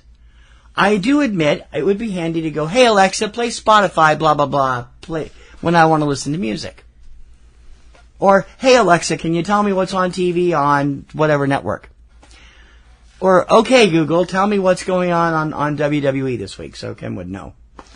But this movie is terrifying. It really is. About how Google and Amazon are, especially, but there's a whole group of them, are going too fast toward AI. Mm-hmm. Google's the big culprit. It has the largest AI computer in the world. And it needs to be looked at carefully as to how it's going to work. Because if we don't end up with a Skynet situation, we're going to end up with a Colossus situation. Which is almost just as bad. Yep. Because the scientists are too ignorant to stop their own work when they should. Science is here for the benefit of humanity, but sometimes the science you think will benefit humanity will wipe it out. I'm not paranoid, I'm just practical. The Amazon Alexa Google Home Kill Your Foster Parents Award goes to Do You Trust This Computer? Seek this film out and see it. Okay. Next up in my awards, now you don't see him, now you do, now you... Ew. And that goes to Brad Pitt as the Vanisher in Deadpool 2. By this point in the film, Deadpool has formed the X-Force, and yes, that's derivative, and yes, he knows it. A group of people that are trying really hard to be superheroes or something. On their first foray as the X-Force, one of the members, a gentleman called Vanisher, whose power is that he is invisible. You just have to take your word for it that he's there. We actually see things he's doing, but he's invisible while he's doing them. So we see things flying up in the air and blah, blah, blah. Mm-hmm. A parachuting into a dangerous situation involves an unfortunate meeting with other objects, including high tension power lines, which Vanisher manages to get tangled in, and we go, hey, was that Brad Pitt? Oh, it doesn't matter, he's dead. Oh dear. So apparently if you like your Brad Pitt extra crispy, then I guess Deadpool 2 would be for you, for the brief second he's in it. So the now you don't see him, now you do, and now you, ew, award goes to Brad Pitt as the Vanisher in Deadpool 2. This award is difficult for me because I didn't know what to call it. There's all things about this movie. I first called it the film almost no one will ever see that everyone should award. I didn't like that. So I decided, okay, let's try this. I'll go here and I'll probably get in trouble for it, but I'll say it anyway. The film that proves Americans are afraid of Prototype Progress Award. Okay. And it goes to an incredible documentary called The Experimental City. And you are one of those people, are you not? Do you fess up to being one of those? I don't think I'm afraid of progress. I'm more... No, I said prototype progress. Oh. You're afraid of even testing it. You said yourself you didn't like it. No, I didn't like it. You were worried about it. I was worried about it. The movie is about the Minnesota experimental city that was proposed in the 1960s by Adelson Philhouse, a writer of a comic and also a professor of physics and a number of other things. But he wrote a futuristic comic. And what they were going to do was build a prototype community in Minnesota and see if they could make progress and make life better for everyone. You would say that you didn't like it because you were afraid it would be an out-of-control utopia. I didn't think it was... I felt that it was going to... The whole idea of, oh, well, we'll get to pick who lives here and we'll only pick the best people. But it was only supposed to be for a 5-year period to test all this stuff. Mm-hmm.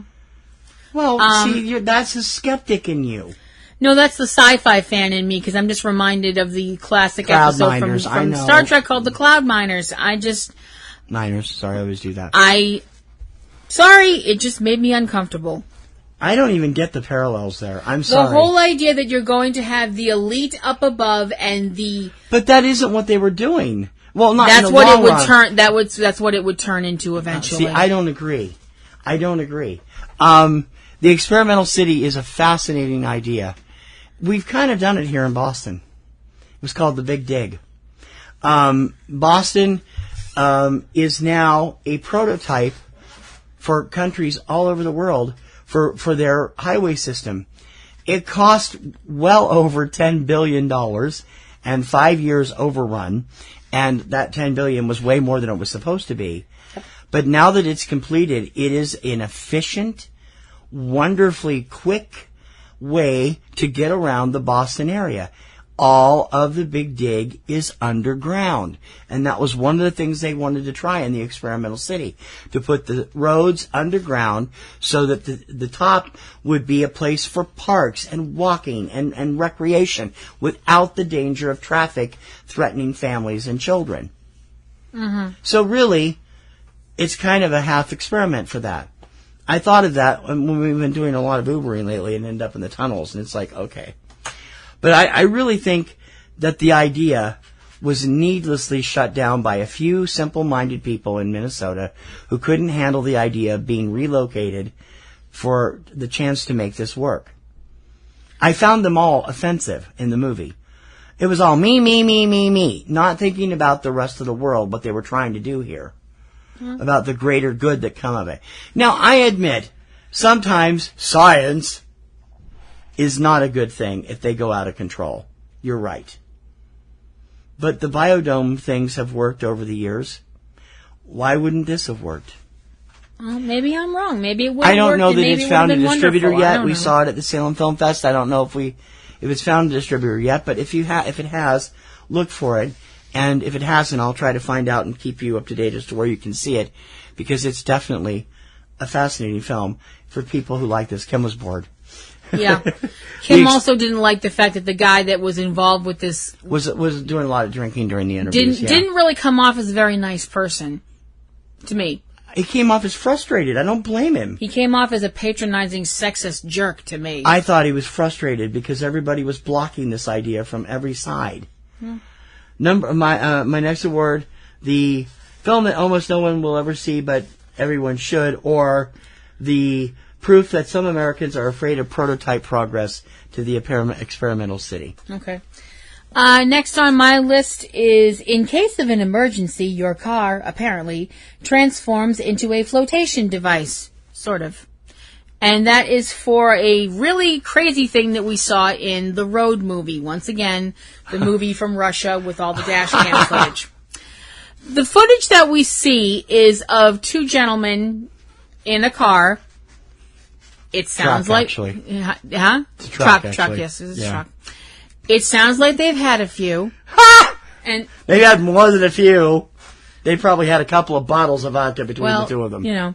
And they're driving along, and they're driving next to a body of water, a river to be exact, a rather swiftly moving river.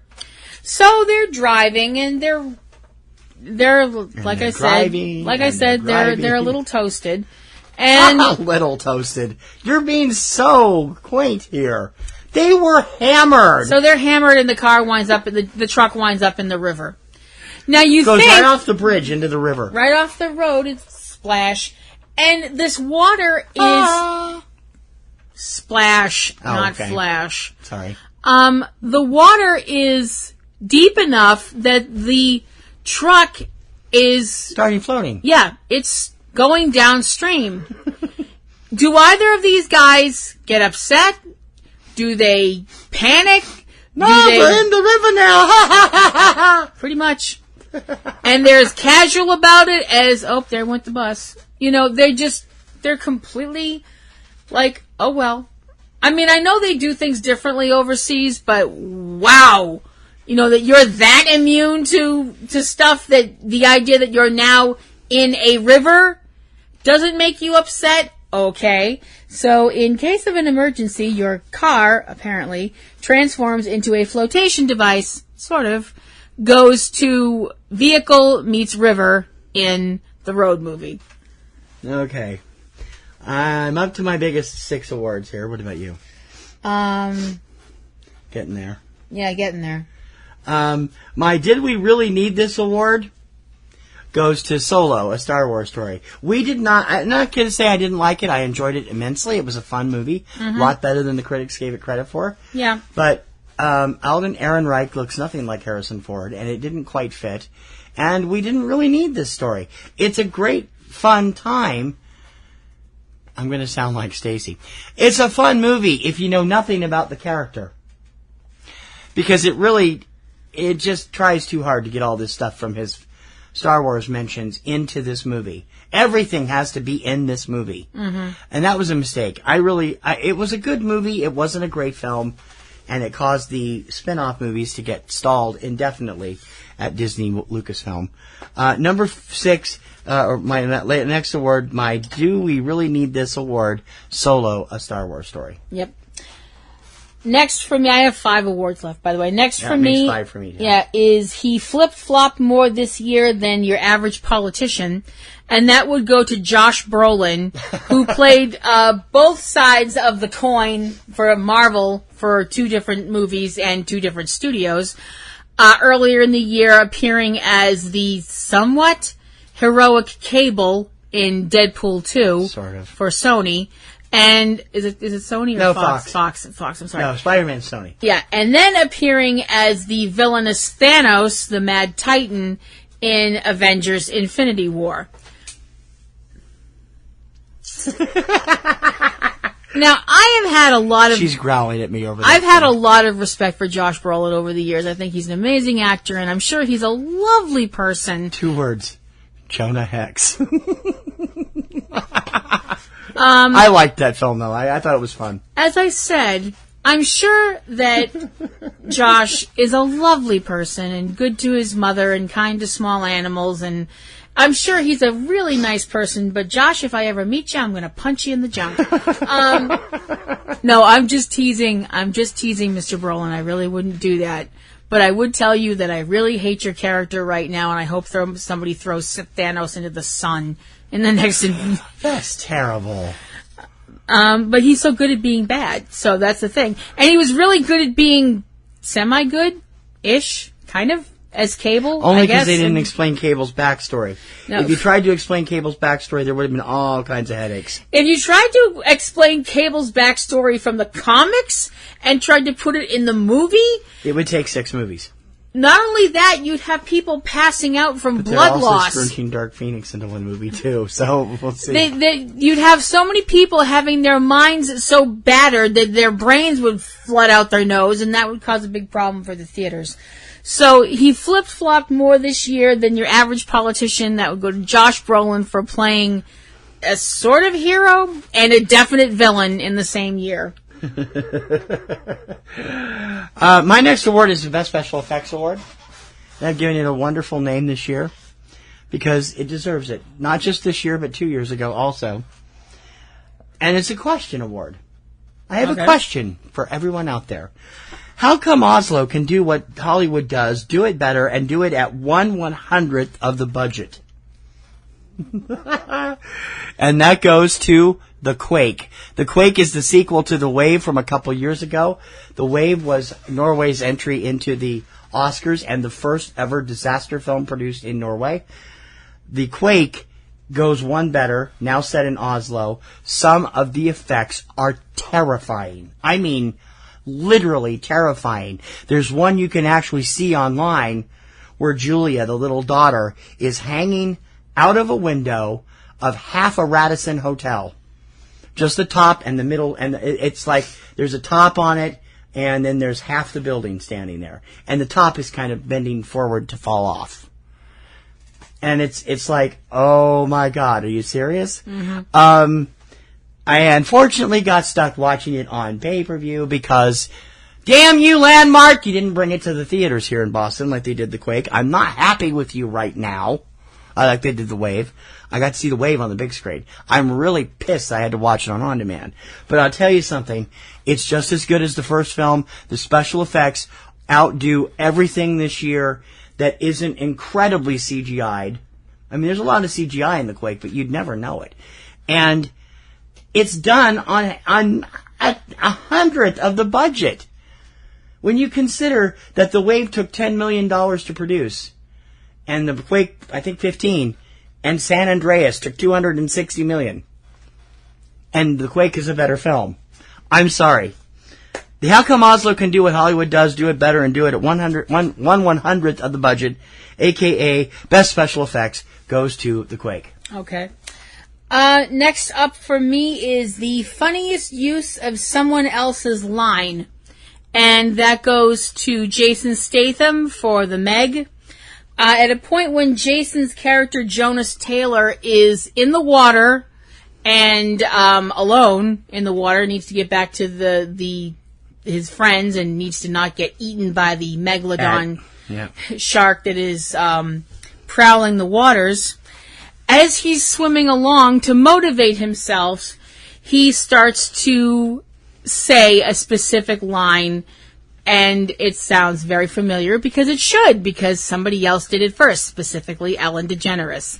As he's swimming along, trying to keep from becoming fish food, Jason Statham, one of Hollywood's biggest badasses, is going, just keep swimming, like Ellen DeGeneres did as Dory in Finding Nemo, and I almost fell out of my chair laughing because it was just the funniest friggin' thing ever. It was just such a weird thing to throw in there, and it just made me crack up laughing. So the funniest use of someone else's line goes to Jason Statham in The Meg, quoting Dory the blue tang fish from Finding Nemo. Okay. It was just hilarious. I'm sorry, I didn't even tweak onto that. So. Oh, okay. Well. I should have too. The holy beep! Did I beep? Just see that? That was beep! Awesome award. Goes to the Road movie. Oh my God, that movie is insane from beginning to end. There's a plane crash, we think, on the film. They're not sure. Possibly a meteor strike. There's a forest fire. There's a Russian tank pulling ahead of a regular vehicle at a car wash. There's bears. There's bears. And there's cows. people with sledgehammers and crowbars. And oh my God, it is funnier than hell.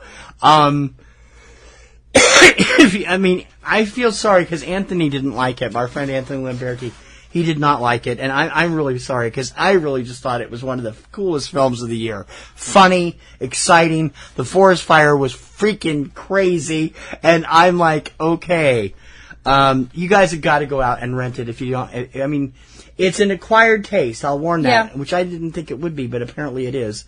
Well, it lacks closure, and that might annoy some people. Well, it's just dash cam video, right. So it's going to lack closure. But it was, they got out of the forest fire. It didn't leave them in the middle. No. So that was kind of closure. The holy beep! Did I just beep? See that? That was beep! Awesome! Award goes to the road movie. Okay. This is my last award before the Best Pictures Awards. So this is just, I'm just going to call it what it is. This was 2018, and as I'm going to refer to it from now on, the wettest year.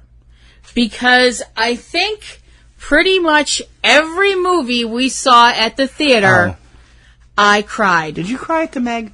Yeah, I did. You did? I teared up. At one point, I did. I know I did. I don't remember why, but I did. But pretty much every movie we saw at the theater this year, something about it made me cry. You want to say narrative or including documentaries too? Because you were a Waterworks during Won't You Be My Neighbor? But yeah. That's kind of, you didn't really cry during the road movie.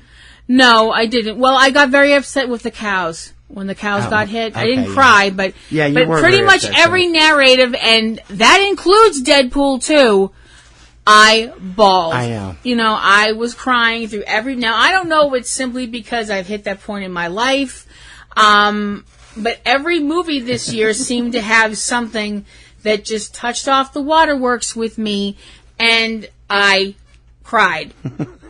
And I'm not even going to talk about the end of Avengers Infinity War. But so for whatever reason, 2018, my year at the movies, was the wettest year on record. So, yeah, there it is. That's a good one. Can't help it. Estrogen boobs. I'm a woman. What do you want? I'm emotional. What if I want a Kelberfarb? Or a Draknar? You know, you picked a really bad time to start speaking in tongues. I'm just... My last award before the two biggies is the You Can Go Home Again award, and it's a tie. You can go home again, meaning that it is possible to make sequels that are actually good. Mm-hmm. And it goes to Mamma Mia, Here We Go Again, and Halloween. Mm-hmm. I loved Halloween. I thought it was terrific from beginning to end. I know people at work that didn't really care for it. They thought it was a little dull, actually. But Jamie Lee Curtis's character is so PTSD ridden in this film. It's not funny. No, and it's great. She's that mid-50s heroine again. That's just bringing. Yeah, but she's not curled up in the corner crying or anything like that. Awesome. Yeah. And Mamma Mia, Here We Go Again was fun. It was almost as good as the first film. You actually said you liked it better. I did. I didn't. I would have. I miss Meryl, but there was a great. She was in it, by the way, just so you know. Mm-hmm. Cher was hilarious, and but the three guys that played the younger versions of Harry, Bill, and what's the other one's name? Oh yeah, Pierce Brosnan's character is Harry, and Bill. No. Bill is Harry is Colin Firth's character. Harry's Colin Firth, and Bill is Stellan Skarsgård, right? And I'm sorry, she's going to go look for something. Yeah, you asked me too fast. I'm sorry. I wasn't intending to ask you. It was just I forgot to write it down. Anyway, this was a great film. Most of the cast was back, plus the younger versions. Mm-hmm. And it was just fun. The music was great. We got great cameos from Bjorn and Benny of ABBA in a couple of places. And the songs were great. Pierce Brosnan played Sam. Thank you. And of course, Julie Walters was back, and Christine Baranski and Dominic Cooper and all the cast from the first movie. Yep. Although we didn't get to see Pepper. No. Who figured in Christine's big does her mother know in the Yeah. last film. But she found a way to get around that. Yes, she did. There was some great stuff. And we also had Cher and Andy Garcia as newer members of the cast. Yeah, and we got to see a great cameo by Celia Emery at the right at the top with When I Kissed the Teacher. I would have enjoyed it more had I not tripped on my own feet and the carpet and hurt myself falling at the theater when we saw it at Cape Cod Mall. But it's like, I enjoyed the movie all the same. My tie for You Can Go Home Again, Mamma Mia, Here We Go Again, and Halloween. Okay. What is your best documentary for 2018 that you saw? That I You saw. only saw 3 or 4. Yeah, my best documentary. I know some people are like, well, we know what this is going to be. It's actually not Won't You Be My Neighbor, although that was a beautiful film telling the story of Fred Rogers. My best picture documentary was The War in Between. People need to see this movie because we need to see what we're doing to this planet, to the other things that live on this planet, and what we're doing to each other. I'll see if I can find some info on it and put it in the notes. It is an incredible film. It's beautiful. It's sad. It will make you angry as hell. But you should really, really see it. My best picture documentary, The War in Between. That you saw. That I saw. Yeah. There's a lot of documentaries out there we didn't see. Yep.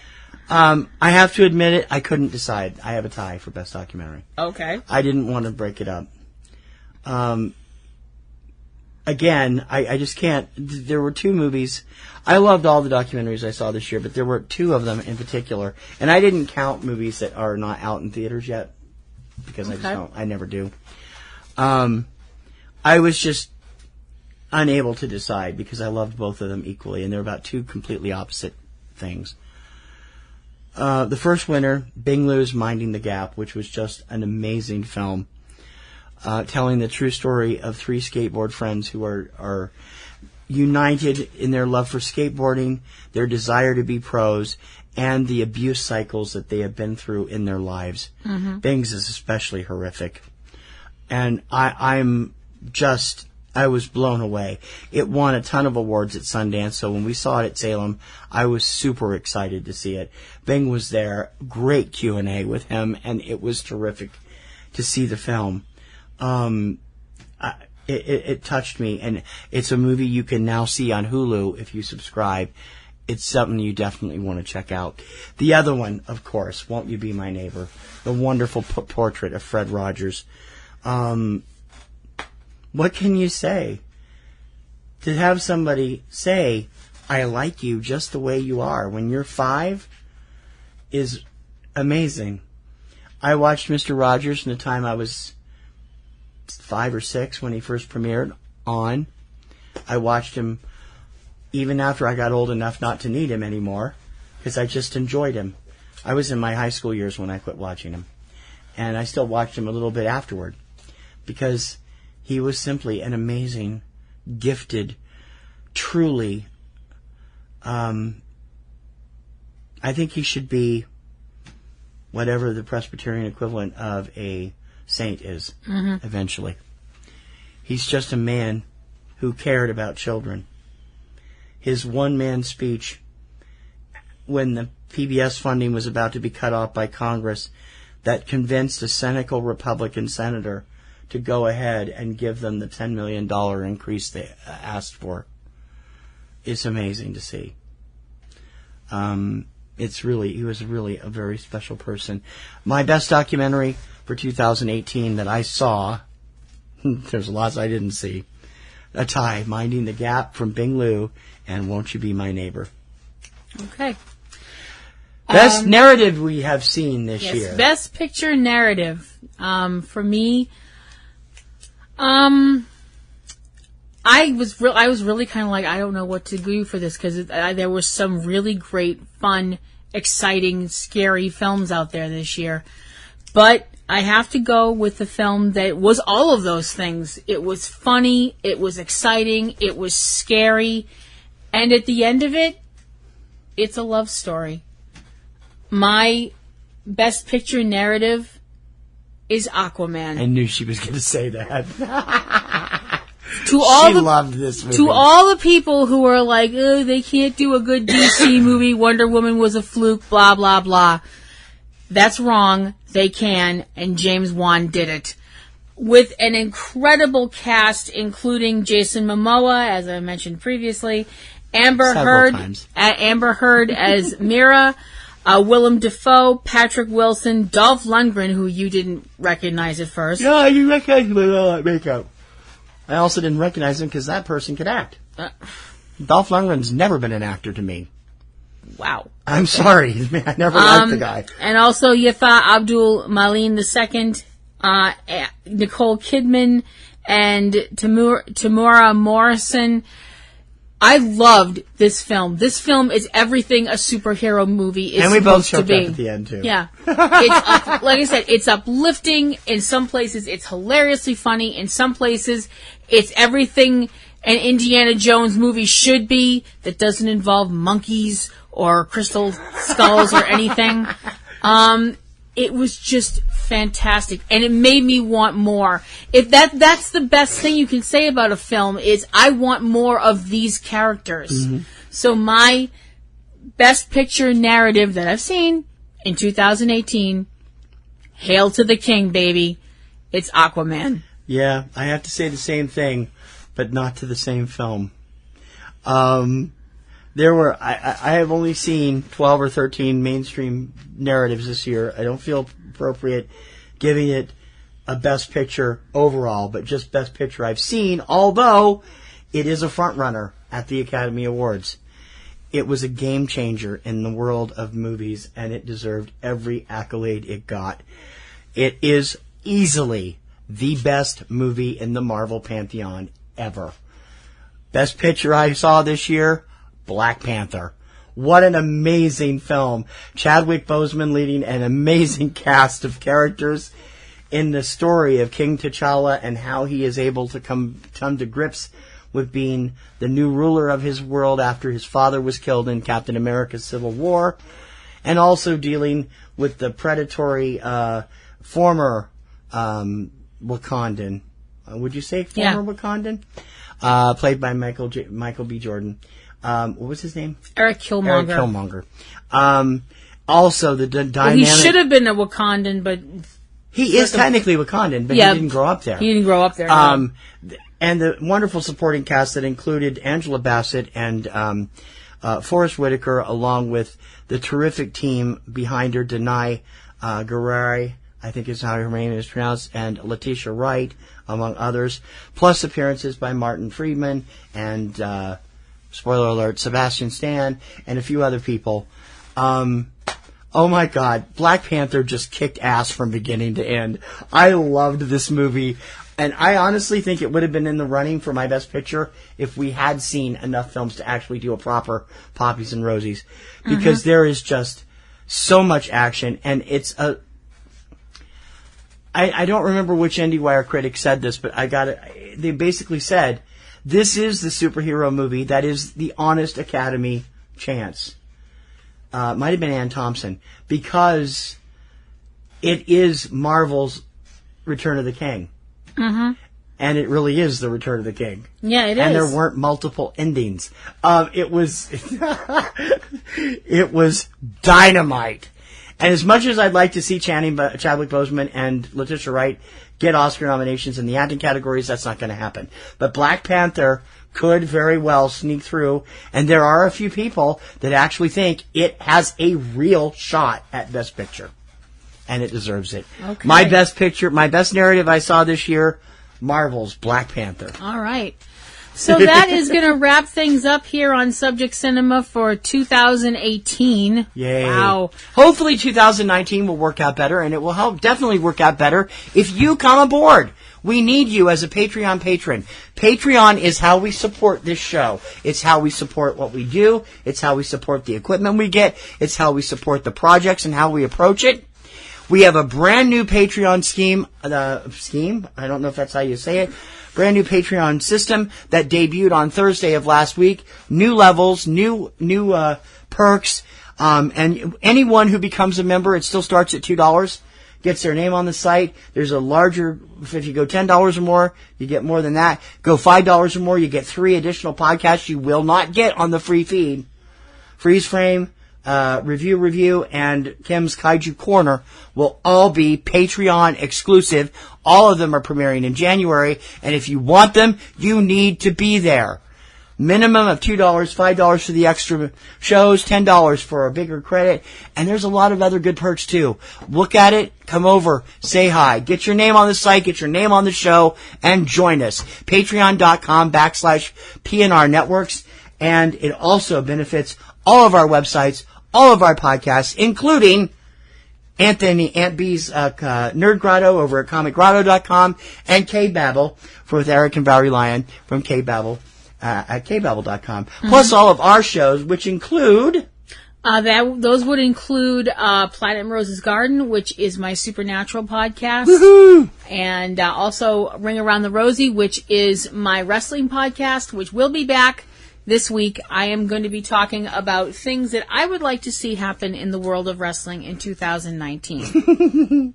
You're a wishful thinker, too, I bet. Probably. If you haven't heard Ring Around the Rosie and you're a wrestling fan, you should, because it's wicked funny. She's terrific. My show, Catastrophe Vortex, returns in early January. New format, new show, going to have a lot of stuff. Going to delve into the history of the disaster movie as well as actually doing disaster movies on the show. And I hope you'll join me. It's like a brand new show. It's like we never were there before. And I hope you'll like it. It's at CatastropheVortex.com. Should be back sometime in the next 2 weeks. Mm-hmm. Plus, we've got our daily shows, our weekly shows, Subject Cinema, of course. Front Row 5 and 10 will be back with its season premiere in the next week or so. We will also have our many shows, a 3-minute weekend on Fridays with the film releases, and Tuesday Digidex on Tuesdays with the digital and home releases. And what other show? Am I forgetting something? No, I think that'll The Kirkham Report videos will return at the beginning of the year also, and you can catch those over on YouTube, as well as our original programs, The War of the Worlds from this past Halloween, our version of that story, and Manhattan Hammerdown, our tribute to Cloverfield's 10th anniversary, both available on our YouTube site and on our regular website, and Manhattan Hammerdown is also available at ManhattanHammerdown.com. We have a third and fourth one planned for this year, in addition to an extended version of War of the Worlds at Halloween. So definitely come over and check out our original productions. Yep. We hope you guys will forgive us for not having our Poppies and Rosies. This last year has been kind of rough on us, health-wise and stuff and everything. And you guys have stuck with us through thick and thin. We appreciate that. We do. It's a big thing to us. And we also hope that everybody has a very healthy and prosperous 2019. And as we're taking ringing the curtain down on 2018, if you are going to go celebrating, please make sure you have a designated driver. And if you are the designated driver, thank you for keeping an eye on your friends and family. Make sure you drink a lot of, make sure everything you drink is non-alcoholic, so we have you here. And if you don't have a designated driver, make sure you have your Uber app or Lyft app ready to use. Mm-hmm. Because you're an idiot if you don't. We want you all here for next year. And our brand new 2019 edition of Subject Cinema, which will be back next Sunday with our annual 2019 preview show. We'll run off some of the movies expected this year, and we'll talk more about that as we get there. But for now, I think we should end this show the way we end every year in awards. You ready? Yep. Should old acquaintance be forgot and never brought to mind? Screwed up the lyrics. Should old acquaintance be forgot and days of old lang syne?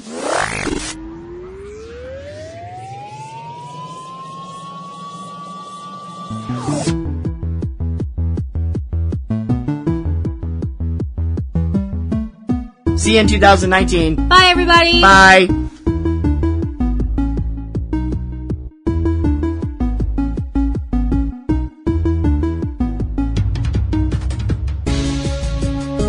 You have been listening to Subject Cinema with hosts T.C. Kirkham and Kim Brown.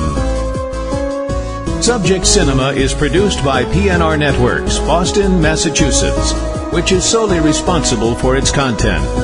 Subject Cinema theme performed by Eric Lyon. Subject Cinema is recorded and produced using Sony Vegas products. Subject Cinema is copyright 2018 by PNR Networks under a Creative Commons license. Check out a new episode of Subject Cinema every weekend.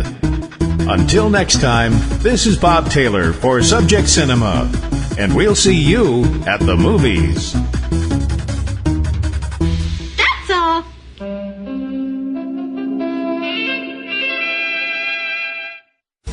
Podcasting's choice.